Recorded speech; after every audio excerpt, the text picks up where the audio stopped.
Welcome to Live at the Blue Box. It is now time for Binge Worthy. Last show of the night, we're talking Girls. Anybody watch Girls? No, Kathleen, have you seen Girls? No. Do you love it? Or just ish? All right. That's what we're talking. We're talking about Girls. We are only up to season 3. Yes. So that's all right. We're going to talk about whether it's binge worthy or not. So, Martha, you want to give any information? You want to give the premise? You usually roll all that out. Allow me to see what I have. Oh, we should introduce ourselves. Oh, I'm yeah. Rob Southgate. I'm Martha Southgate. And we're the co-owners of Southgate Media Group. Yes. Now we can go. And we usually have Chris with us, but tonight he hasn't watched Girls. And he's busy. Oh. So it's us. This one. This one's yours. I feel like that one. No, I haven't moved my right hand. Are you sure? I licked one of We're them. We're going to rewind the film and rewind see. the film. Yeah. This is not film. I know. All right. That's why. Okay, whatever. You don't get my jokes. I get it. My old school jokes. Yeah, your old school jokes. So, Girls was created by Lena Dunham. It's been 5 seasons, and they were approved for the 6th season and the 7th season, which will be the final. Oh, really? Okay. Yeah, so it will all be wrapped up in 2017. And Lena Dunham created it, writes most of the episodes. Yeah, right here. She wrote or co-wrote all 10 episodes of season 1 and directed 5 of them, including the pilot. Wow. And she writes. Yeah, she writes a lot. And she's the lead actress on it. She's the star of the show. Yeah, she created it. She's the lead actress. She plays Hannah. And Judd Apatow is one of the producers. Right. And she won something with Tiny Furniture.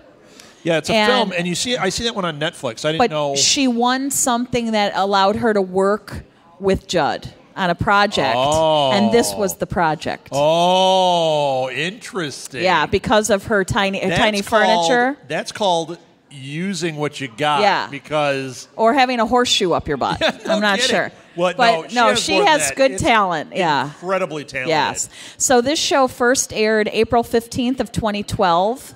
And like I said, the final season will be 2017. HBO. It's an HBO show. And it stars Lena Dunham as Hannah, Allison Williams as Marnie, Jemima Kirk as Jessa, Zosha Mamet as Shoshana. And my ultimate favorite, Adam Driver, who plays Kylo Ren. Yeah, Adam Driver is Kylo Ren in the new Star Wars movie. And he plays Hannah's boyfriend. If I had watched this show before seeing Star Wars, I might have thought, because there was a lot of people saying, how's he going to be good as Kylo Ren? I saw Star Wars first, and I loved him as Kylo Ren. Mm-hmm.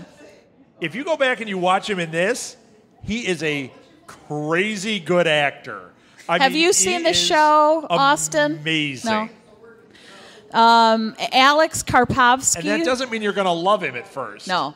Alex Karpovsky plays Ray, and Becky, Ann Baker, and Peter Scolari are her parents, are Hannah's parents. Peter Scolari is awesome. He's awesome. And Becky Ann Baker was... she worked with Judd Apatow on Freaks and Geeks. Yes, she was the mom on Freaks and Geeks, and now she's the mom on this one. Yeah.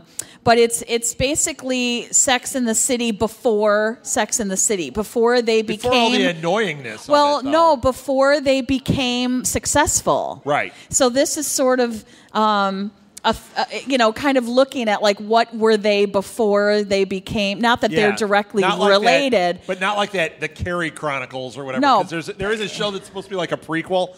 It really isn't. No, this is sort of the train wreck of their 20s. This is like more than almost any show I can think of. This is indie film playing out every week. This is indie film. Absolutely. The way the dialogue is written, the way the acting is, because I love indie film. Mm-hmm. And I'm drawn to the acting. I'm drawn to that type of writing. The story is fantastic. The direction. And Lena Dunham, knowing that she does all of this, I mean, she puts it all out there. Oh, she puts it all out there. She's naked through half and of this. And I love it because she does not have a typical TV body image, or body. Not at all. And the fact that she wears the clothes she wears, and she dresses the way she, like and anybody we would know, and she just doesn't, or a step down. She doesn't have any shame around it. She doesn't have any thing like, oh, I shouldn't be eating that, or I do. There's. It's just she's really got a healthy. I mean, she's messed up in a lot of ways. Yeah. But at the same time, I would kill to be that free. To not have. I spent my 20s. Worrying about every little thing that everybody. Yeah, we were there. He was there.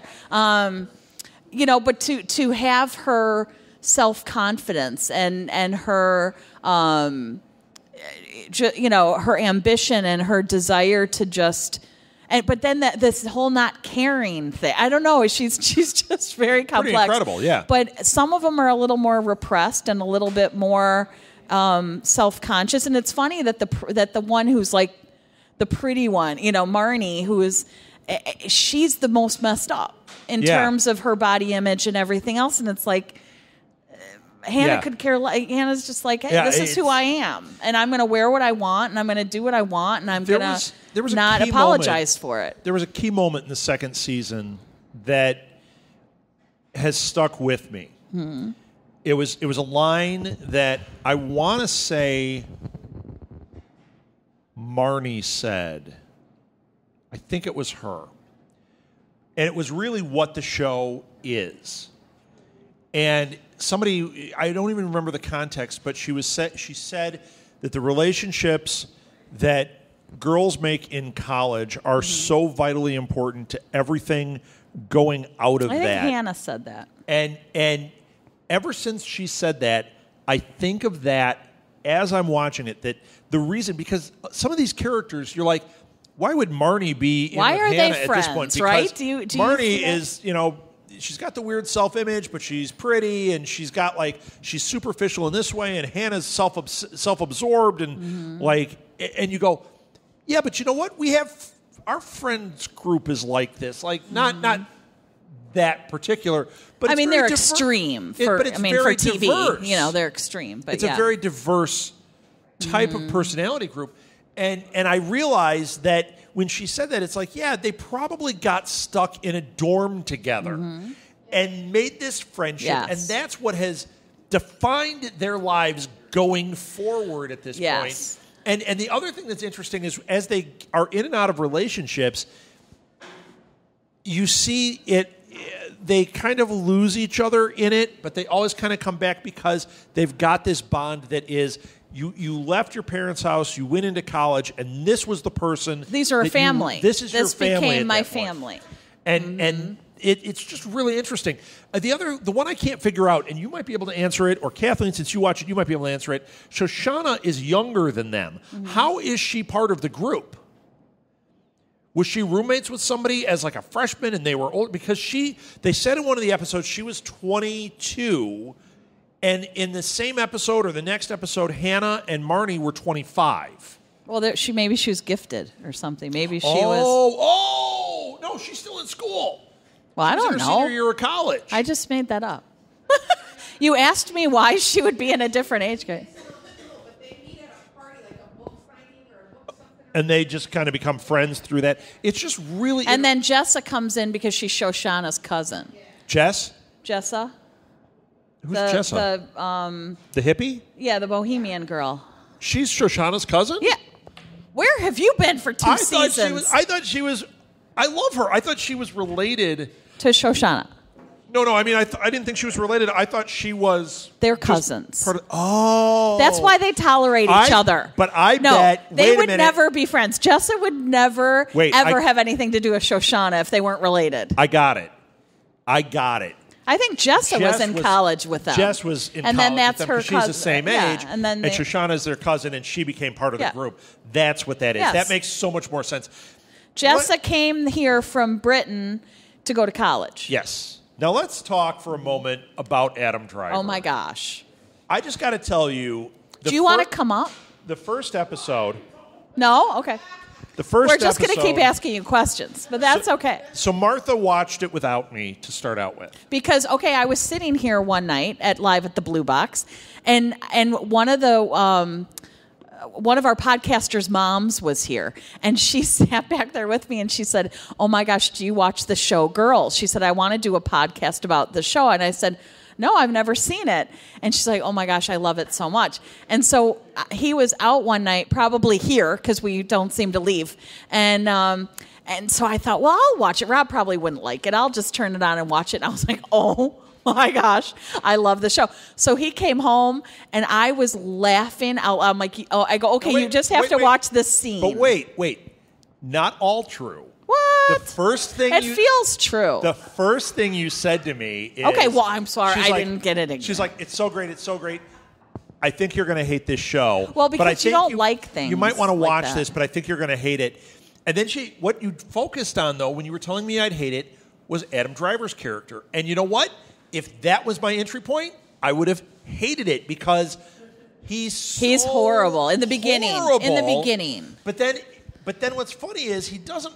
I mean, he changes over time, but it's not that he's horrible. It's that he just truly doesn't... Well, I think he has Asperger's. He does. And so I think that his way of relating to the world looks different. And so once you start to get to know him and you see he's not just a creepy stalker. Yeah, he becomes like your favorite character. Oh, I love him so much. And every time he comes on screen, I'm like, oh, good. Oh, it's him. Oh, I love him so much. So the next morning, after she had said this, we both woke up super early that day. I'm falling off my usually when we get up, chair. She likes to do her kind of thing, and I start working or whatever, and I came down and I sat on the couch, and I was like, way too tired, and we just started to watch TV. And Martha said, oh, here, I need you to see this one scene. I need you to see this scene. And then we binged like 4 episodes of Girls before Molly got up. And then Molly got up, and we're like, oh, sorry, I don't want Mel. it to end. She can't watch it. No offense, Mel. She can't watch it. But we couldn't have you watch, so that's why we were sad. I tell you what, we're now in season 3, right? We are in season 3. And it is so good. It is so good, and Molly will never be old enough to watch it. Molly will never be old enough to watch it. Now, we let her watch a lot of things. If you have friends... She is never old enough to watch. If your friends are like these girls, no. I'll tell you that right now. Yeah. Oh, my gosh. But I love them. I love them. And I love most of them. I don't like some of them. Adam Driver's but I love Hannah and I love Adam. Is out of this world. When you see him as Kylo Ren versus this, it is... I couldn't believe it was the same person. Completely He kept going, different that's Kylo Ren. I'm like, no. And the thing is, the way his character is on Girls, you can't imagine that he is not this Asperger-riddled guy. I can't imagine him being anything but that because it is so complete and so He's brilliant. He's brilliant. Yeah, he's got that weird anger. Yeah, it's all there. Yes. But the it's got to be part. There's got to be something with this actor in real life. Yeah. But his acting just it's killing me. And his sister. Oh my gosh, his sister is amazing. His sister was on in his 3rd season. And it's the girl from She's John Raffio's sister. No, she is. Oh no, that's a different one. Right. That was in the movie the other night. Right. Never mind. She was in Zootopia. No, it's the one here. Wait, she was the little girl in. Was it Uncle Buck? Oh, that was it, Uncle Buck. She's the little girl in Uncle Buck. That cute little girl. That's his sister. She is now really And when tall you know that and you look at her, hair, you go, "Oh my gosh, it's still her." Like she's right there. And she makes him look completely normal. Yeah. She is. And she is wow. Wow. She is so wow that it's uncomfortable wow. Mm-hmm. It's Janice from The Sopranos uncomfortable. Yes. Where you're like, yeah, she's making me so nervous that she's even on screen right now. Like something bad is going to happen to somebody I like. She's brilliant. Yeah, she's great in it. It's a great show. All right. We should. Unless you got more. Do you got more? There's always so much to talk about. I know, but I think we should kind of wrap this one up. I think we kind of... Well, we have to say what we think. Okay. Well, yeah, that's what I mean. We were at that point. So we have our way of doing it, whether it's binge it out. Binge worthy. Binge worthy, and that's either binge it all at once or space it out. Then there's the worth the watch, which we would go, yeah, it's definitely worth watching. It's all right. I wouldn't binge it. Yeah. Or, don't really. Don't bother. But we haven't found a don't bother yet. We've done pretty good because we're picking them. If the audience wants to pick one for us to torture us, but don't do it just to torture us. That's mean, Edward. Then it's like Chopped, that episode on Chopped, where the audience got to pick, and the chefs are all up there going, "This is just cruel. Like, what is wrong with you people?" Right. So no, I would not. I think we should pick one when Chris doesn't know, and we'll make him do one. They have no access to my binge watching. Well, but yes, all right. So what do you say? Okay, depending on who you are as a person, right? Because you can't recommend this to everybody. But if you're like me and you have my sense of humor, absolutely binge the heck out of it. Watch it. You can watch 1 million episodes and you would not get tired of it or feel sick, ill, like some of the shows we've done. Yeah. I think you can just binge it, and I don't think you'd have any trouble getting through these seasons real fast. Yeah, I'm with you. I say binge it. Here's what I would say. It's not so much like figuring out if you're that type of person. I say start it. Yeah. Go into it, giving yourself time. Like, if I'm going to like it, I'm going to want to do 2-3 hours of this. So start it that way. If you're watching it and it's just not connecting, like if you got somebody who goes, I hate Woody Allen movies, you're not going to like this. It's not a Woody Allen movie, but you're not going to like this. Yeah. It's very, what's the word? Well, graphic. Yes.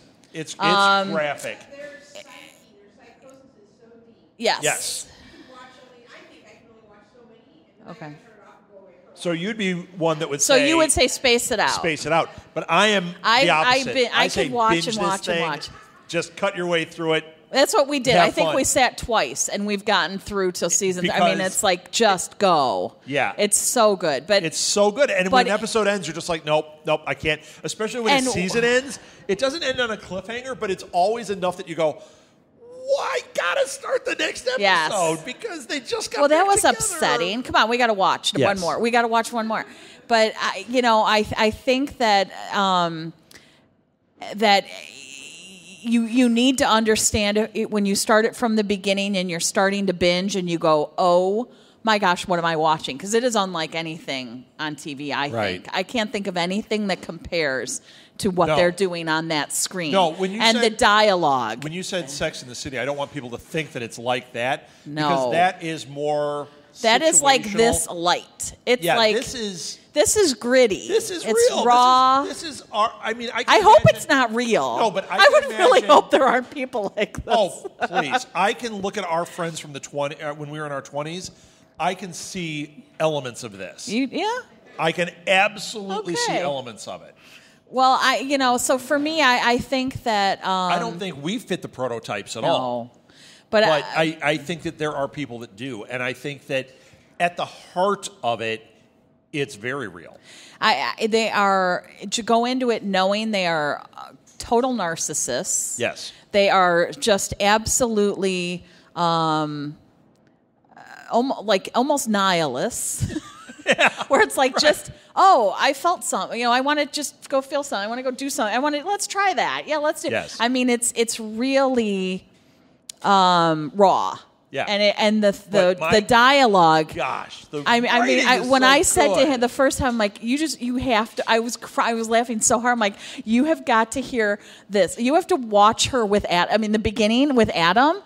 I was like, who are these people and why are they doing that and talking? It was like the best part with thing. that is she's so awkward. And it doesn't stop, and it doesn't seem forced. No, like you're 3 seasons in, and you're liking her, and things are going, and then she'll have an intimate moment, and you're like, oh my God, it's so awkward. What is wrong with her? And it just kills me. But it doesn't seem like But it's Fresh funny. Prince awkward. No, but it's funny. And you just so good. I don't know, but you just so for good. Today. For April 8th, 2016, we're saying... Binge the heck out of Binge it. The two of us both say binge it. And then don't write us saying, what is wrong with you two? If you don't like it, an episode in, just stop and go to something else. Because, keep going. Yeah, but if it's really not hitting you... But they need to understand that the characters evolve. And so you're supposed to hate them at first. But Adam is a completely different person. Adam is by the second best. By the second season, you will love him. Just hang in. He's not. They're writing him creepy at first because he's just misunderstood. He's just he's got a little bit wrong. And actually, in the 3rd season, I believe it is, some of that creepiness is brought back and addressed. Yes. and it gets corrected in a way that, like, they don't show you, like, it's corrected. Right. It's more like they don't go to therapy and get it corrected. You see, well, I think it happens in the second season, but you see his behavior changed because of one conversation, and it makes sense. Yes. It doesn't feel like, oh, they just changed the character to make him more likable. He just needed to have it brought to his attention. Yeah, it's really good. It's amazing how they evolve, and I would say binge the heck out of it, and there we go. Keep going if you're struggling in the first few episodes. Yeah, push through because it's so good. It's worth it. All right, that's it. Thank you for listening to Binge Worthy, everybody. Thank you, Blue Box. Thank you, Internet. We will be back next Saturday.